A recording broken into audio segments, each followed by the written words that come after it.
എടാ പോകല്ലേ, ഇതൊന്ന് നിങ്ങൾ ചിന്തിച്ചിട്ട് പോകും.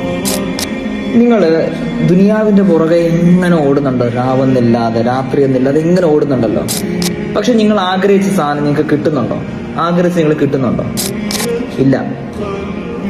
എടാ ഞാൻ പറയുകയാണ്, നിങ്ങൾ ഫസ്റ്റ് പ്രയോറിറ്റി അള്ള പറഞ്ഞ കാര്യങ്ങൾക്ക്, നമസ്കാരം, ഖുർആൻ പാരായണം, അള്ള എങ്ങനെയാണോ ജീവിക്കാൻ പറഞ്ഞത്, ഏത് രീതിയിലാണോ കച്ചവടം ചെയ്യാൻ പറഞ്ഞത്, അങ്ങനെ ചെയ്യുകയാണെങ്കിൽ നിങ്ങൾ ദുനിയാവിന്റെ പുറകെ പോകേണ്ട കാര്യമില്ല.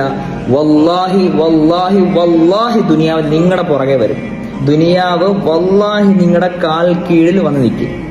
ഉറപ്പുള്ള കാര്യമാണ്. ദുനിയാവിന്റെ പുറകെ പോകരുത്.